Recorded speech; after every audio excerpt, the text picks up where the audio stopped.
policy of truth. The detective looked at the crime scene with mild horror and disgust. In the background, she could hear the uniformed officer that had discovered the body still vomiting up his breakfast, and probably dinner from last night, and lunch before that. She wished she could still be innocent enough to have problems seeing what she had, but she worked the homicide beat here in Horseshoe Bay, and despite the town's reputation as an idyllic surf resort, bad things happen here. But never like this. The coroner on site came over to her. "We found some identification in the car." He produced 2 driver's licenses, Lavender Lace and Felicia Bush, both 16 and from Evergreen Glades. "It's somewhat posed this way, the way they were found," she groaned. It was way too early in the morning to deal with this kind of sick shit. Plus, the detective had a daughter around the age of these girls, and didn't even consider that her baby girl being in such a situation. Her eyes briefly glazed over with righteous anger. "Fine. Someone call the DMV and see if the addressees are different. Then, get someone to see if our contacts over at the ECSD can do the dirty work. I really don't like driving all the way to Carolina to deal with this shit," she growled. "Now let's start hunting down our perp." "Look, there's something else you want to say," the coroner said, handing her 2 cards. The moment she saw them, she knew what was probably going to be joining that junior police officer soon. Holding up cards 6 and 20 of the Major Arcana, the Lovers and Judgment respectively. She knew the case had just moved into a position far beyond her hands. Looking at another cop who thankfully hadn't lost his breakfast yet, she ordered, "Call the DMV and give me the addresses of the girls. To get a hold of the FBI office at Carolot." The cop was confused. "The feds? Why the feds?" "Clearly you haven't been paying attention to the news, have you?" The detective said, and the cop shrugged. "Not really a big news kind of guy. What's going on?" "Yeah, this." Cecil looked back at the car, and the coroner was pulling the first body out of the bag outfit. And the case within was a girl far too long gone, and just like her friend next to her. "This sits all right at Fed's business. This," she said, holding the cards up on the sea. "It's a big shitstorm having a Canterlot right now. Now we're a part of it." Vesper, Madrigal, Itamizo looked at each other briefly, trying to keep the shock and rage off their faces.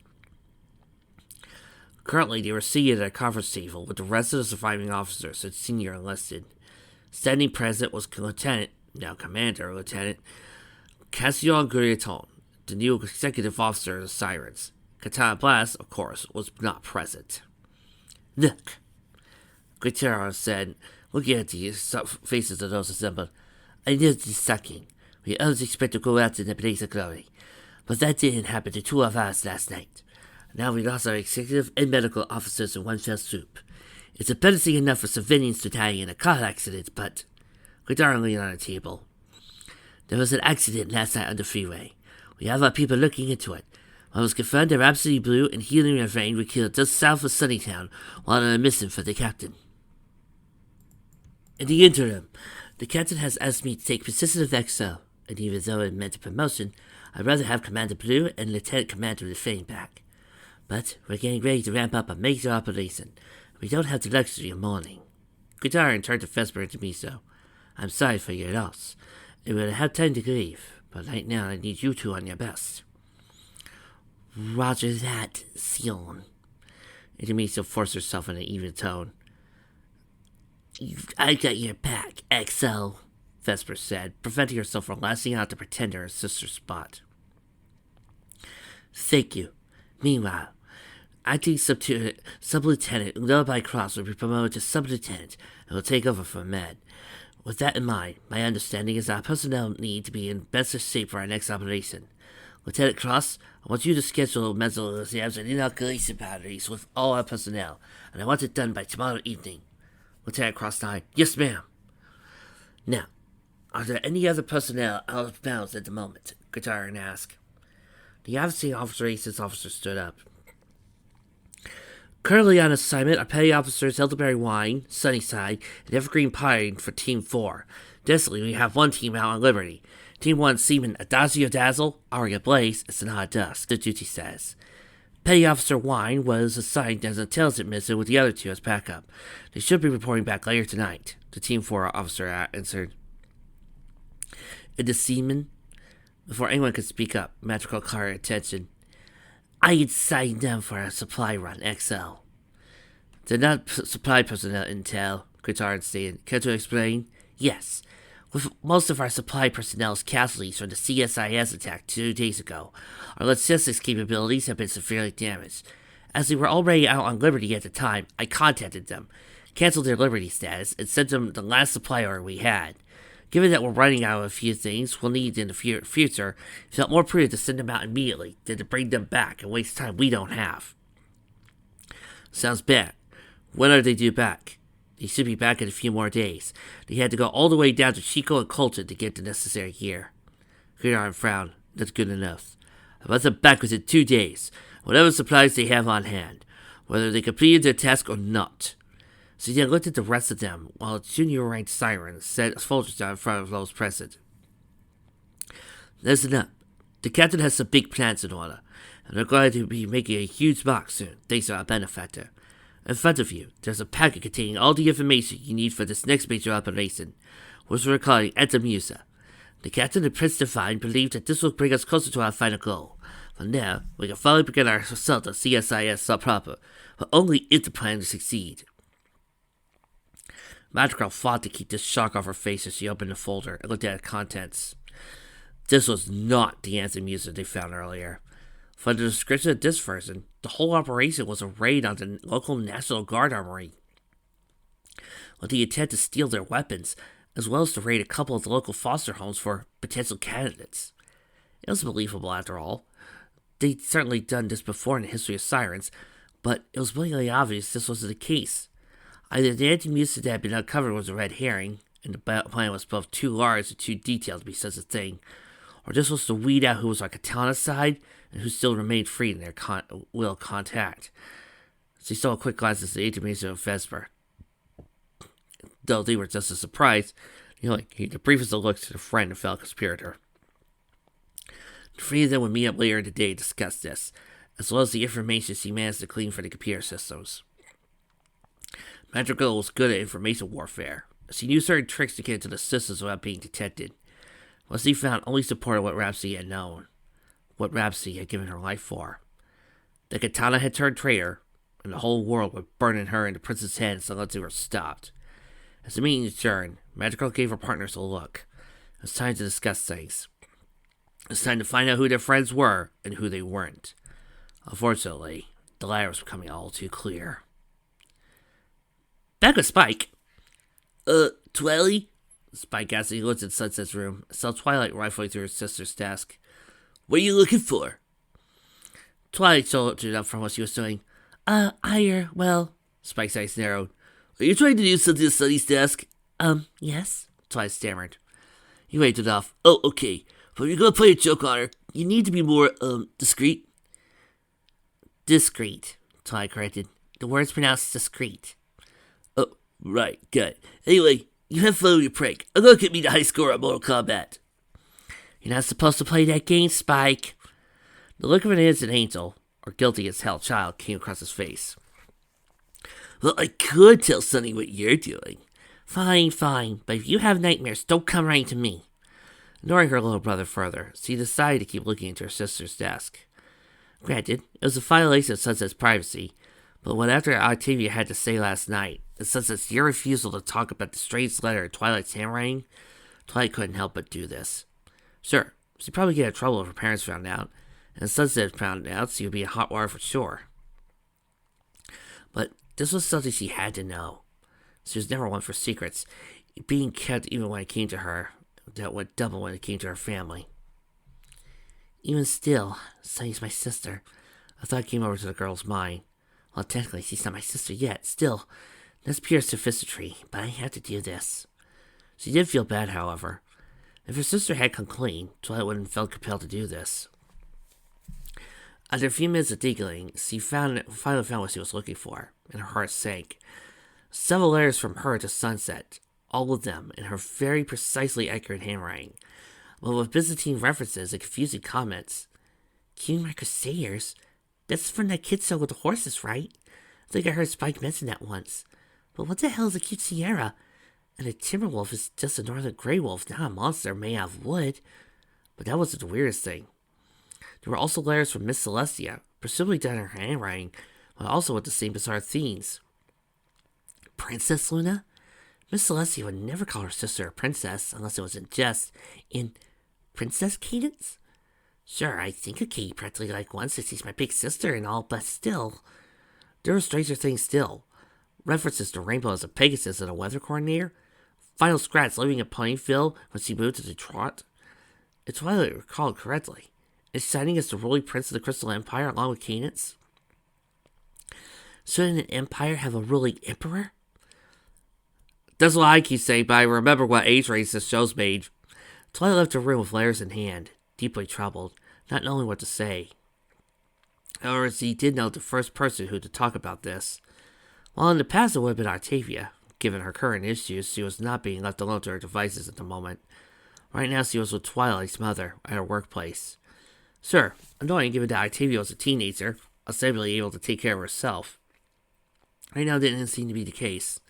Plus, she wasn't the one she could ask at the moment. While giving her to her room, she picked up the phone and called. Hi, Katie. Sorry to bother you at work, but can we meet for lunch somewhere? I need some advice. Meanwhile, back with Sunset. Sunset froze. Someone had busted her ward as he placed it on her desk. With Equestria. Why, damn it! I knew I should have set up a different deterrent spell as well. Crap! Part of her wanted to teleport home straight away, but there was too many questions to ask. As it was, Twilight had already found out the fuck me, Twilight. She knew in an instant who would have done so. Spike wouldn't have any interest, and with Octavia's issues, Sunset's parents were keeping a close eye on her. They would leave only Twilight, who had already gone through her stuff, as the obvious culprit. And thus, probably now had the letters in her hands. Sunset groaned and tried to ward off a headache. She would now have to explain the letters, including those for Princess Celestia and Pony Rarity, who was the one who wrote to her the most outside Princess Twilight. Are you okay, son? Sunset turned to see Pinkie looking at her with a quick smile. Not quite happy, not quite sad, but a little concerned, very much classic Pinkie. Twilight found the letters I've been receiving from Equestria. There's no way she's going to make sense of them, so she'll probably think she did them while she was affected by the vibe, or the curse, or I didn't tell her. Worse, she's probably going to think I forced it. Then she'll go to our parents. Either's not good. Pinkie looked for a second. Auntie Cup, can Sunny and I go upstairs? We, have the girl things to talk about. Yeah, girl things. Cup chuckled. Man, it's a slow day, so I don't see why not. I'll call you two if things pick up. The two teens nodded, and Pinkie grabbed some quick snacks and rushed to the central part of the building. They then made their way to Pinkie's bedroom. The moment they got there, however, the cotton candy wonder turned serious. I knew this was going to happen. I should have said something, but I didn't, and I'm sorry. You knew this was going to happen? Sonny, secrets are mean to get out. I know that sounds funny, but it's the truth. You tried to keep your dark side a secret, even to yourself, and it got out. You suppressed your good side and it came out too, and so forth and so on. She popped the tip in her mouth and practically inhaled it. They continued. Secrets just want to get out. Like yours? Sunset asked. To surprise, Pinkie turned away. Yeah, that's why I'm fighting to make sure you don't find out. Pinkie, I thought we were talking about your problem, not mine.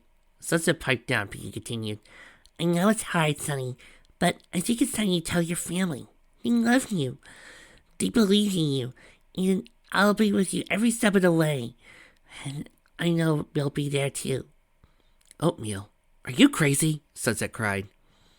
No, I'm not. My name's not Oatmeal. But what I am saying is that sooner or later, you need to tell them who and what you really are. You love them. You owe that to them. And they love you now. They still will once the truth is out. I promise you that. But Pinkie, you find out what I am. Sunset immediately cast a spell, locking Pinkie's door. She then cast the Anamorphic spell, transforming her from a human form to a real form. As Pinkie looked on in surprise, Sunset settled on all fours. You could see me like this, because you know this is who and what I really am, Pinkie. You've known me for years, even if we've only been friends for a fraction of that, but my family... Piggy sat down next to her. We'll love you because you're a part of them, not because of this. The cheerleader gestured such its whole body before pointing at where she assumed the unicorn's heart was. But because of this. You love them and they love you. You are family and you belong together. Without warning, Piggy scooped the unicorn up in a hug. Like I said, we'll always be there for you, okay? Yeah, Sunset replied. Despite the bone-crushing strength of Piggy's hug, I know. Good. Now let's go downstairs. You might want to change, because you're setting. Sunset looked around at herself. I am? Well, a little early for my winter coat to be setting in. Anyways, let me take care of that. A flash of sight spelled fire, and a second later, the teenager Pinky was more familiar with what stood in the room. Better? What? Pinky turned. Oh, and one last thing. What? Pinky suddenly grew stern-eyed. If you value your life, never let Fluttershy see your real form. Trusting on this. They both came downstairs. They arrived to see Rarity rush in. Sunset, Pinky, darlings, perfect timing, because I need to talk to you both. Well, we just got back on the job after a break, Sunset explained. So, the flame-haired girl was interrupted by the cough of an adult. Cut pointed towards the stairs. It's okay, girls. I remember when I was young and filled with fun. Pinky immediately caught her on. Thanks, Sunset Cup, you're the best. And with that, Pinky once more grabbed snacks and adjusted her friends towards her bedroom. At that point, Carrot Cake came out of the storage basement. Hey, where are the girls? I can use some help bringing up the items we need for tomorrow. She's upstairs with her friends, hon. Cup says he walked towards him. Sooner or later, we need a little girl grown up. Meanwhile,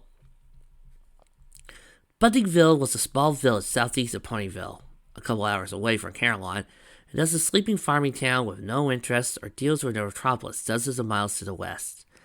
To them, Ponyville, with its 18,000 people, was the big city. Something that Buntingville and its 3,000 residents could keep up with. Pretty much other than a few shops, a greasy spoon, and a couple of fast food joints, the rest of the town was homes for those commuting to and from Ponyville who worked locally.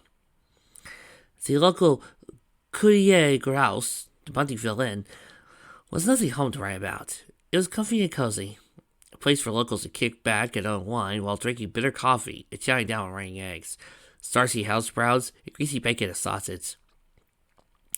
The waitresses all looked like they were just on the other side of their prime, and the whole place could have done one extensive makeover, merely to get rid of the decades' worth of grease and fat that all but baked itself into the furniture. For some reason, Adasia thought it was the best place she had been in for a while, and she continued to think about that as she tried to focus on the conversation, because right now they were all in desperate need of something else to think about, especially Vesper and Intermezzo. Their older sister, Rhapsody, had been murdered. The culprits clearly hadn't been even trying to cover it up. Supposedly, given that Rhapsody and Catana had been best friends, this kind of fratricide left no doubt on the other side was playing for keeps. Their lives were on the line. Right now, more than anything, Adasia wished she could rewrite her life to a time where the biggest problem she had was arguing over fashion with Rarity. It was completely out of her ballwick. Given that most of her life, fashion had been meant to her with her uniform to wear, those few weeks had meant the world to her, as she hoped she could have some semblance of it again. She still looked at her sisters, knowing that they felt the same. Sonata hadn't even given everything up, despite being the most reluctant of them all. She wondered, did her sorors feel the same way? Did Intermezzo, Vesper, and Madrigal wish to have the same normal lives as their charges? If we survive this, Adasia swore for what felt like the billionth time, I'm gonna find out. They're on the move, Intermezzo said in his passive voice. The look in her eyes was cold and unfriendly, a mirror to Vesper's. Madrigal, though not biologically related to Rhapsody, had much the same accent. In 2 days, you three have been called back. Necessarily, there's a second group that will be reporting in tonight. You three need to stop them at any cost. They've been out of the loop as to what's been happening, and we might find allies that we can use against Katana. And well, they won't work with us, Arya asked. Madrigal's answer was succinct. You looked at me without hesitation.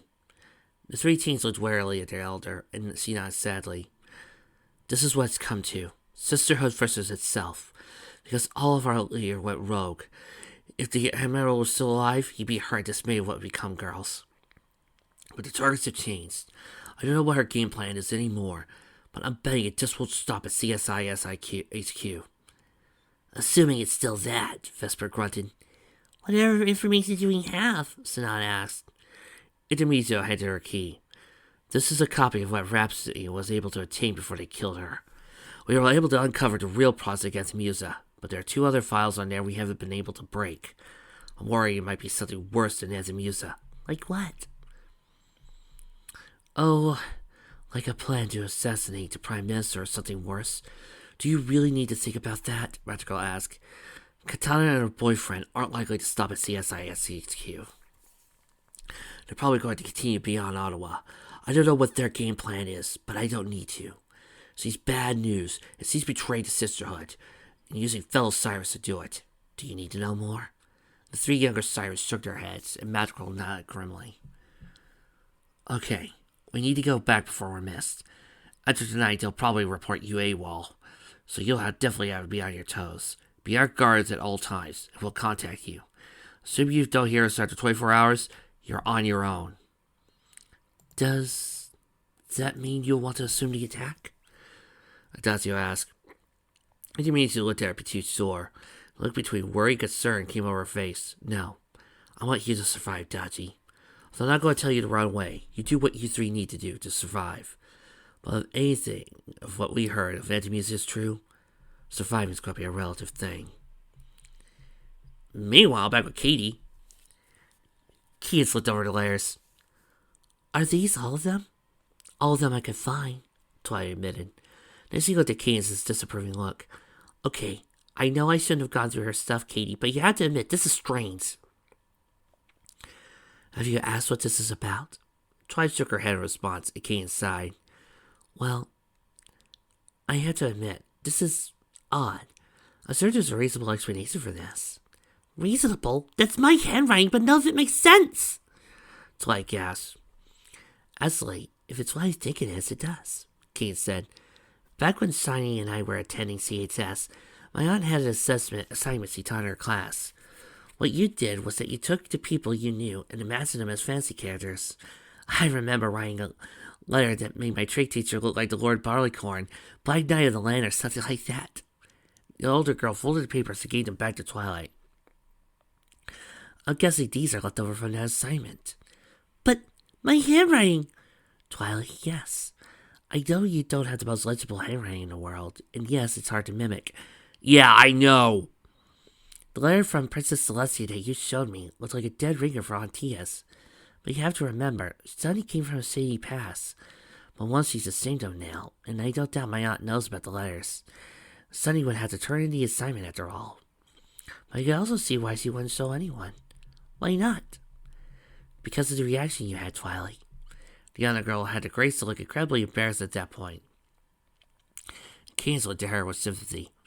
Twilight, just because Sunny had a talent for, well, forgery, doesn't mean she's going to become one. There was a guy I knew in law school that had the same talent, and he ended up becoming a forensic scientist specializing in handwriting. I wouldn't really worry about it. You sure? Just ask her. She's your sister, after all. The look on Twilight's face was too much for Keynes to bear as he said, Come on, cheer up, Ladybug. Why do you keep calling me that whenever I'm down? Twilight asked, blushing. Because we're family. And as your dad says, if family can't completely embarrass you, who can? Meanwhile, darling, you should know better than to hide things from your family, Rarity told Sunset. I'm sorry you feel a little more overwhelmed by your friends. Hiding does never want any good at all. I know, Sunset groaned. Pinky and I just had this conversation a few minutes ago, Rares, and now you're being the proverbial dead horse. The dead horse that almost literally being me. Sunset faced palm and muttered, Look, girls, I know you mean well, but I just can't tell them right now. Then when? Pinky asked. When they officially adopt you? When you graduate from high school or college? Or maybe when you marry, have kids, grandkids, or are your parents' deathbed or degrees or... I get it. Just... let me tell them when I'm ready. At the way things are going, I don't think they'll ever be ready, Rarity said. It took us a year to adjust to the fact that you're not really human, Sunset. The longer you take, it's the longer they'll have to adjust as well. I know. Believe me, I know for me to do this. But I don't want to be rejected. We won't reject you, Sonny, Pinky said, rubbing her arms around her friend. If what I saw the day of your birthday is the norm, you won't ever be rejected. They love you just as much as we do. Sunset smiled despite herself. Thanks, Pinks. Thanks, Pinks. They heard herself from downstairs. Good, let's rest is here. Well, I guess it's time to get busy then, Pinky said with a grin, promptly teleporting to her feet. Let's go do this one thing. Reddy smiled. Good. Then I guess I'll go downstairs in order. I ate a light breakfast this morning, so I'm positively famished. As the three headed towards the stairs, Sunset turned to Rarity. So, what brought you over? Oh, I thought I'd bring you over some clothing that I made for us. After all, if we're going on vacation, we might as well look like we're at the height of fashion, correct? What did you bring over? Just a few sundresses, some dinner attire, dressage attire, so we decided to go back for horseback riding, swimsuits, beachwear, monogram beach towels, cosplay pants and camisoles, little back dresses for the nightlife. Sunset raised his amused eyebrows. Rarity shrugged. What can I say, darling? I love being generous when it comes to my friends. Meanwhile, now having moved to a new motel just outside Ponyville limits, Sonata hacked away at the files on the flash drive of her computer. She was in the zone, as it were. As a team engineer and information warfare specialist, which meant she was good at hacking things, she always liked that term. People thought of hackers as unwanted introverts in pizza stench closets banging away the computer with useless jargon they usually found in Hollywood films. The truth was far more mundane and pedestrian, she knew. After all, she built the botnets herself, designed to slave computers out on the net for the processing power to get the job done, and then delete any trace she was there. She hated crackers who did nasty shit with botnets. One time she found one trying to access hers while she had them going. She gritted at that. He probably thought he was hiding behind 7 proxies or some shit, but she knew her talents, and she knew a detachment of Cyrus in the Ukraine who dealt with that issue enough. Either way, she was pretty sure that nobody was going to try that shit again. Except for that Strommus dude, Sonata thought. She'd come across him once. It seemed pretty cool enough. Left her botnets alone, and even offered some code when Sonata hinted that she was a military organization doing information hunting. I hope I get to meet that guy someday. He seemed to really know his way around a keyboard. Strapmet. Clever. To her right, Adagio at their sister's shoulder. Any luck? Sonata leaned over the keyboard. Whatever encryption you're using, you're pretty good. Probably won't hold up against the botnets for long, but it's good enough to hold up against a server or two. Too bad for them, I kinda took control for a wind, though I don't know how long that's gonna last. Took over what? To answer that, Sonata pushed the tablet towards her sister, who read the Jane's reference page. Sis? Sonata didn't look up from her work. Yes, Sassy? If I'm reading this right, 401 is the Chinese Ministry of Public Safety's espionage botnet, isn't it? Your point? Are you trying to paint a bullseye on us? If the intel folks aren't wondering what the hell we're up to, then someone else is paying attention. We could have the CIA or the Xinhua at the door any second. Sunset tapped on her keyboard. Pre-PRC guard forces? You know what I mean. The Chinese equivalent of us. Sonata looked at her sister oddly for a second. The Chinese have Sorta. Xinhua UI is used for both boys and girls, from what I recall of the intel briefing. Plus, they're chosen for their Olympic hopefuls, not raised for childhood like us. Dazia sat in a seat next to Sonata, and I bet they'll have an info war preds too. Please not worry about letting me do my job, Sonata laughed. Sis, you have no faith in my skills, do you? Seriously, I'm running everything through a backdoor CSS and mod right now. Our traffics look like official Arrowhead stuff. I guarantee you the Chinese Super Elite Spec Ops Force was going somewhere. It's going to be there, not here. The youngest triplet shrugged. If anything, we probably look like a honeypot right now. Honeypot? Basically part of the network designed to look like it's legit, but it's actually meant for InfoWar countermeasures. Mostly meant to catch crackers and high-elves. The smart ones. Like the Chinese, needless to say, are going to see it and know it's a honeypot. But of course it's not. Adachi shook her head. How do you know all this? How do you know about the tactics and strategy you ever learned? Sanada asked, taking place of Arya. Arya, she was carrying a box filled with more of Sanada's computer stuff. How do I know about sniping, counter sniping, and everything I do? Plus, we all have specialties, Dachi. I know Sunny likes pulling that diss act of hers. What act, Ari? Sanada said with a look that seemed like the light in her eyes was curious to have a hole in the back of her head. That look, Arya said with a grin. Fine, I get it, Adachi replied relentlessly. Sorry, just worried about all this. It's clear that once they took out the XO, the Katana's not messing around. And while we know fatalities are all part of the job, there's a difference between that and going up against our own. And now we're going to be down one while you and I deal with the other sirens. Wait, a sting behind? Sanada asked, surprised. Dazio nodded. You have to, sis. This, the eldest triplet commented, gesturing at all the computer hardware. It's your specialty. Dealing with takedowns is part of mine. If we had to stop those three in the worst possible way, we could do it.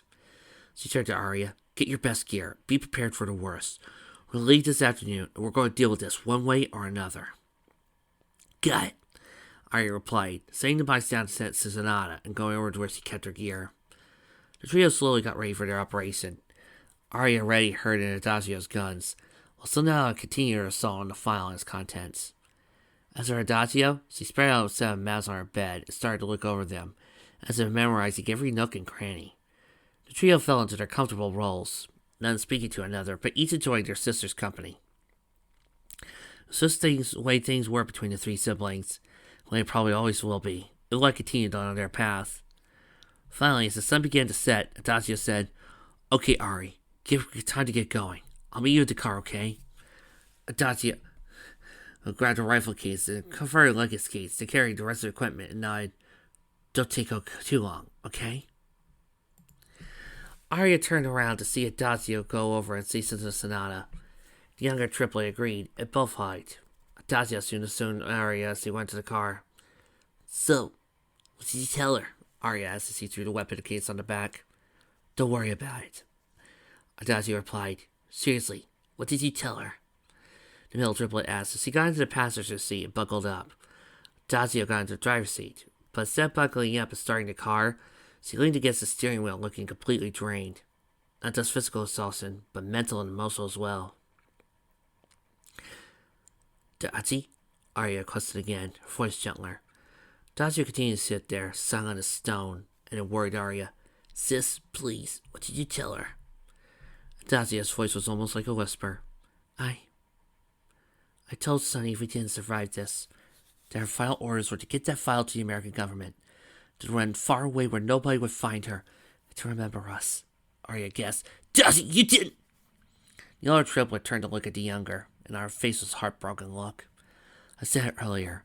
We're heading to unknown territory, and I don't know if we're going to make it out of this, Ari. Honestly, if I could, I would spare you too. But if we fall, Sunny's the best chance to stop Katana. But more than that, I want her protected. Adagio turned away from her sister and looked out the driver window.